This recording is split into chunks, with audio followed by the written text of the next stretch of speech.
bütün nazirlər hərəsi bir ölkəyə qaçsaydı, onların da günahı Əsədin belində olacaqdı. Yəni, nazirləri verdim sizə. Və baş nazirə Bəşər Əsəd deyib ki, nazirləri də saxla orada, sizi hansısa qrup gəlib götürəcək, Armagedon timi. Və Armagedon timi gəlib, Türkiyədə böyük iş görürlər, sonra. Qarabağda da gəlmişlər Armagedon timi. Armagedon timi gəlibdir, onlara güllə də girmir, onlar sep geyinirlər. Dırnağından başına. Geyiniblər, gəliblər, bütün nazirləri xüsusi ilə ilə aparıblar Türkiyəyə. Əsədin bütün nazirləri, vəzifəli şəxsləri, hamısı Türkiyədə. Getdik. TikTok birinci balaca xəbərlərdən başlayayım. TikTok platforması Amerikanı məhkəməyə veribdir. Nəticə, niyə məhkəməyə verib? Amerikada TikToku bağlamaq istəyirlər və TikTok niyə bağlayırsınız deyə məhkəməyə veribdir. Biden əvvəl deyir, indi də Trump deyir ki, Amerikada TikTok bağlanmalıdır.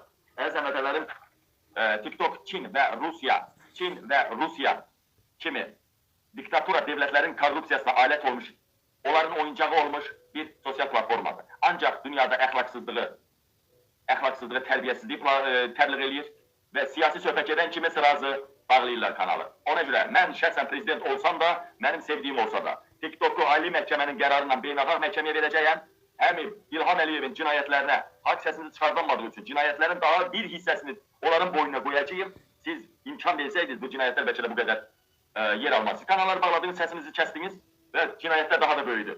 Və TikTokun böyük təzminatdan başqa TikTokun yayımı Azərbaycanda qadağan ediləcək. Getdik.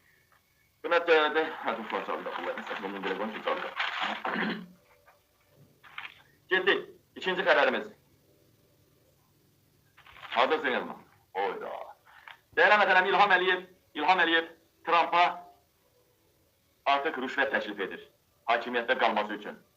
İlham Əliyev Trump'a rüşvət təklif edir hakimiyyətdə qalması üçün. Hətta Emin Ağalarov ilk başda 5 milyon dollar Trump'ın inaugurasiyasına iyanə yatıracaq, and içməsinə iyanə edəcək. Və Amerikadakı milyarderlər, Trump'a qarşı çıxan milyarderlər hərəsi 1 milyon ayrırlar. 1 milyon dollar Trump'a üzrxahlıq kimi də iyanə ayrırlar, iyanə, əleyhinə çıxanlar. Əlbəttə, əleyhinə çıxanlar da verir. İlham Əliyev isə Emin Ağalarovu göndəribdir, cəlb eləyibdir, 5 milyon dollar iyanə verəcək. İyanə qəbul edildikdən sonra İlham Əliyev, Emin Ağalarov və 3-cü qüvvə, bilirsə Emin Ağalarov Yahudi əsilidir. 3-cü qüvvə ilə Trump'la danışığa keçəcəklər İlham Əliyevin hakimiyyətdə qalması üçün 5 milyard dollar pul təklif eləyəcək Trump'a. Deməli, İlham Əliyev toplantıda belə deyildi. Toplantıda. Əliyev deyib ki, Trump'ı puldan almağa nə var ki?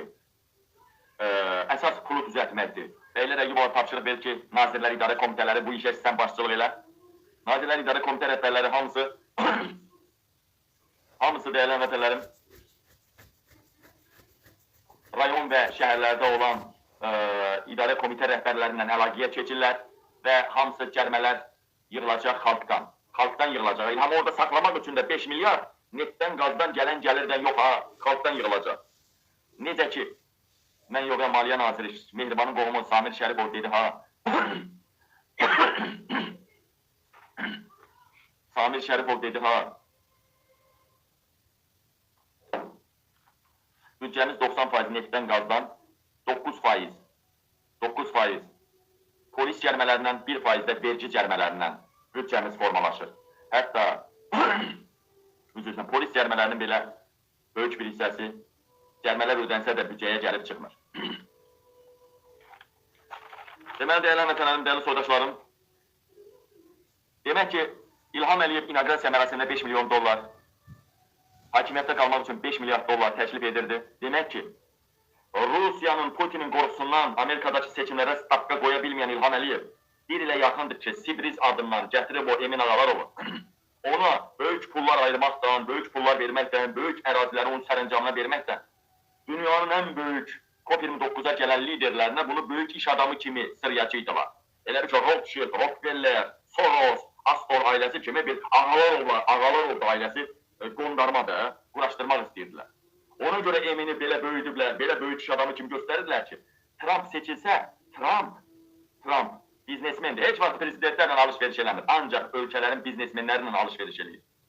Yahudi əsilli Emin Ağalarov bunun öhdəsindən gələ bilərdi deyə İlham Əliyev ona belə böyük imkan yaratmışdı. Amma sən saymasan, yox deyir, sən saydığı say görünə tələmə sayır. Amma deyir, gün doğmadan nələr doğar, bizim də Allahımız var. İlham Əliyev bu boyda milyardları səpələdi ora. Nəyə görə?